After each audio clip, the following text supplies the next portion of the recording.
Hi friends, welcome to my channel. நம்ம இன்றைக்கி பாண்டியன் ஸ்டோர்ஸில் இந்த எபிசோடு பார்க்கலாம். பாண்டியனும் பழனியும் வெளியில் போக வண்டியை ஸ்டார்ட் பண்ணுறாங்க. இந்த டைமில் குமாரும் அவங்க அப்பாவும் வெளியில் தான் நிற்கிறாங்க. பெண் சொல் பேச்சு கேட்காதனால தூக்கில் தொங்கி அப்பானே பேப்பர் படிக்கிற மாதிரி குமாரோட அப்பா சொல்கிறாரு. அது மட்டும் இல்லாமல் அவன் மானஸ்தான்யா இங்கேயே இருக்கான்களே அப்படின்னு சர்க்காசமாக குமாரோட அப்பா சொல்கிறாரு.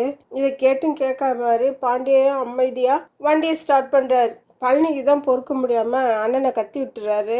என்னடா ரொம்ப வாய் நிழுதான்னு பழனி குமாரோட அப்பா கேட்குறாரு. இந்த டைமில் ராஜுவோட அப்பா இங்கே வர அவர் பாண்டியனை பாமா பார்த்துட்டு வீட்டுக்குள்ளே போயிடுறாரு.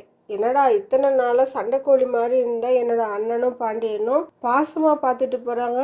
சம்பந்தியும் சேர்றதுக்குள்ளே நாம் ஏதாவது செஞ்சு அவங்கள மறுபடியும் பிரித்து வைக்கணும்ன்ட்டு குமாரோட அப்பா சொல்கிறாரு. அரசிக்காக நான் போய் என்னோட அண்ணன்கிட்ட பேச போகிறேன் அப்படின்னு சொல்லிட்டு கோமதி ராஜுவோட அப்பாவை பார்க்க வராங்க. வீட்டில் எல்லாரும் போகாதீங்கன்னு சொன்னாலும் கோமதி கேட்காம வராங்க. என் பொண்ணால் உங்கள் குடும்பத்துக்கு எந்த பிரச்சனையும் வராது. என் பொண்ணு எங்கள் பேச்சு கேட்குறதா சொல்லிட்டா உங்கள் தரப்புல இருந்தும் எந்த பிரச்சனையும் வராதுன்னு சொல்லுங்கன்ட்டு சொல்கிறாங்க கோமதி. நீ என் தங்கச்சிங்கிறதெல்லாம் முடிஞ்சு போன கதை. ஆனால் எங்கள் வீட்டு பையனால் உங்களுக்கு எந்த கெடுதலும் வராது, அதுக்கு நான் உத்தரவாதம்ன்ட்டு ராஜுவோட அப்பா சொல்ல கோமதி அங்கேருந்து வந்துடுறாங்க.